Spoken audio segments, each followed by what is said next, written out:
This is Hannibal here with my first wrestling news update of 2026. Thank you, everyone.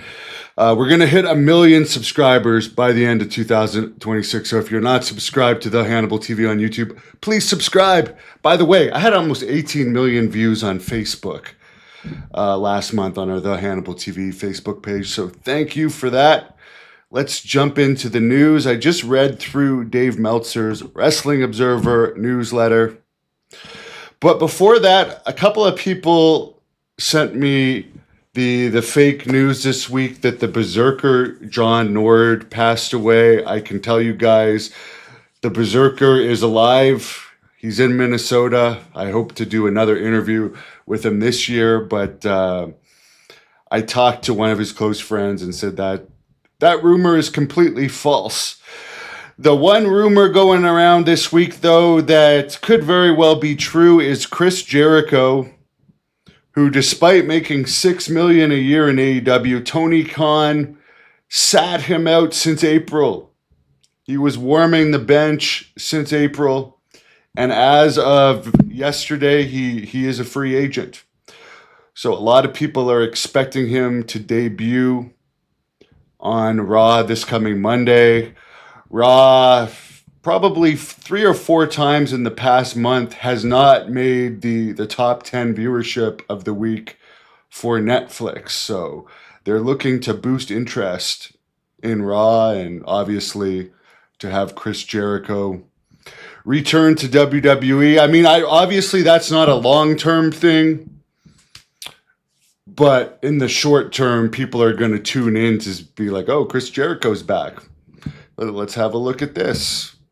And of course, they lost Cena, who kept them somewhat relevant this year. I mean, they're charging as much as $25,000, supposedly almost $900 is the minimum ticket to WrestleMania this year, and the most expensive tickets around $25,000. Who is paying that? I really don't know, because you literally couldn't pay me to watch it, but that's what they're charging. So they need someone like Jericho to help get more names on the WrestleMania card, because the younger guys just aren't getting over to the point of a Hulk Hogan or a Brock Lesnar or Steve Austin. Kevin Nash made some comments about CM Punk, who's making as much as $8 million a year. According to AI, he could be making as much as $8 million a year in WWE. Kevin Nash feels that as a champion and main eventer being paid millions, Punk should not wrestle in a shirt. I mean, I don't watch it, but I agree. You should have, if you're getting paid that much, you should get in good enough shape to not have to wear a shirt in the ring. But again, I'm not going to watch it anyways, because the product's horrible and people wrestling in shirts is just another thing. And some people are like, well, Kevin Owens wrestles in a shirt. Mankind wrestles in a shirt. John Cena wrestles in a shirt. I don't remember John Cena wrestling in a shirt that much. Kevin Owens, yes. I mean, he's a terrible personality, in my opinion. He just looks like the local Wendy's fry guy. But Mankind, the gimmick Mankind did, that was not a shirt. That was like it suited his gimmick. But yes, he got over by jumping off the cage, which is pretty much the only match anyone ever talks about of his. He did the cage jump and he walks around like he's in a lot of pain.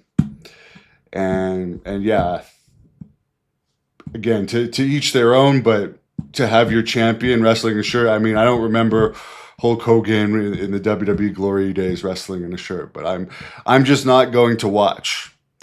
Rob Van Dam, 55, and Katie Forbes, 34, had twins, Karma and Saba, on Boxing Day. Congratulations to them. I like them both. Saba was named after Sabu. The latest numbers for AEW, Collision only did a 0.04 rating and 217,000 viewers, which is terrible. Dynamite did 459,000 viewers and once again only a 0.08. Those are brutal ratings, guys. They're getting their ass kicked by NXT. And they're getting paid supposedly like $123 million a year and doing viewership of less than 500,000. That's terrible. No wonder WBD is going out of business and getting sold. They lost $11 billion last year. And as I reported yesterday in a short, this doesn't make sense to me. I looked it up. MJF, he's one of the few guys that they have that's over. He wrestled one time on Dynamite last year. And now they've announced yesterday he's doing an independent show in January. It's like they're getting paid $123 million a year by WBD. And they're not even using the wrestlers that are most over in their company in matches. And then they wonder why they're not even getting 500,000 people watching. It's just a horrible product, and the booking is absolutely atrocious. In NWA news, EC3, who is one of their more recent champions, has left the NWA. That's pretty much a dead brand. It's just a tax write-off for Billy Corgan. The last NWA champion that had any momentum was Tyrus, because he was holding it on Fox News. But, I mean, that product is just god-awful.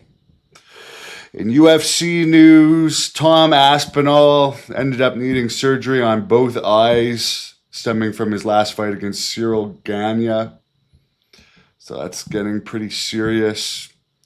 He's the UFC champion, heavyweight champion. Don Fry, who is not walking around very well these days and apparently has severe heart and back issues, was in the hospital this month. And already did a video since being released from the hospital smoking a cigar. So I don't know how wise that is, but obviously he was fighting in Pride and UFC during a time where they mostly weren't testing. So it's well documented that the performance enhancing stuff isn't very good for your heart. And I've heard since at least March he's been back drinking.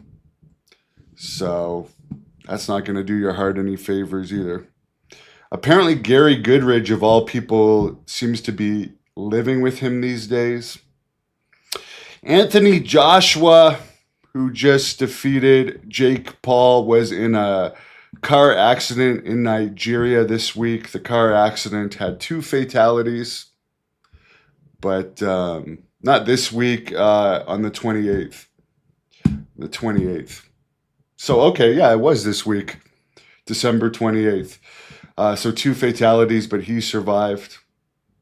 So supposedly he was paid around $90 million for the Jake Paul fight and $52 million for his previous fights against Francis Ngannou in Saudi Arabia. A lot of people, I guess it's being reported Jake Paul is out of the top 20 in boxing now. I mean, yeah, I get it. He was never a top caliber boxer, but he's a draw. People pay to watch him. That's why they're watching. I mean, boxing is all about money. So I get why they're giving him the opportunities, because I didn't even really know who Anthony Joshua was. As good of a boxer as he is until he fought Jake Paul, and then I researched him. So overall, yes, those guys are getting the opportunities because they bring attention to the sport. Are they the top quality boxers that they say they are? Obviously not. Someone says he's so naughty. Okay. Never understood why WrestleMania was spread over 2 days, someone is saying. To make more money so they can charge people for 2 days. But to me, that definitely waters it down. 100%. Someone says, talking about Ric Flair, who managed to keep himself out of the news for the past week. Someone says there's hardly any good wrestling anymore. I agree. I'd rather watch the old stuff, to be honest, sadly. Someone bringing up Mike McGurk interview. If she's a flaky person, if she would do one, I would do it. I would like to go to Minnesota this year and interview a bunch of the Minnesota guys. Kyle has never seen someone box from their knees like that before. Well, he was for Jake Paul, he was going for double leg dives in the boxing match because obviously he couldn't match up to Joshua's regular boxing skill. That's why he did it. He was just going into survival mode. And again, I only watched it because everyone was talking about it. I never expected great quality out of it. So there you go. I mean, if you want to see fights, there's a million fights you can watch online any day, from street fights to street beefs fights. It's not like before where you had to watch boxing. There's continuous fights online that people tape and post. So that's another reason why boxing is less popular these days. It's not like boxing is the only way to watch fights anymore. AEW will get worse in 2026. I agree, because they've shown 2025 was their least popular year. And you have Tony Khan going around bragging that, in his opinion, it was their best year ever, and he's the only booker there now. And he feels letting other people book was a bad thing. So I don't see how it could possibly get better in 2026, because nothing has changed. Yes, 123 Kid was from Minnesota. How is Honky Tonk Man? He's under a lucrative WWE Legends contract, where I think they basically keep him under contract so he stays quiet. Someone says he hasn't watched boxing much since Mayweather retired. How lame will WWE be with Jericho? I mean, I just report on the news, guys. I will watch his debut, but that's about it. Why do people make hateful videos of me? Because I guess it gets them clicks. Because if it doesn't get you clicks, why even bother doing it? But yeah, someone told me one group of YouTubers in particular made 44 hateful YouTube videos about me on their channel. So to me, they're obsessed. What can I say? But why would I care about nobody's? I don't. So on that note, I'm going to get to the gym, get these biceps bigger. I wish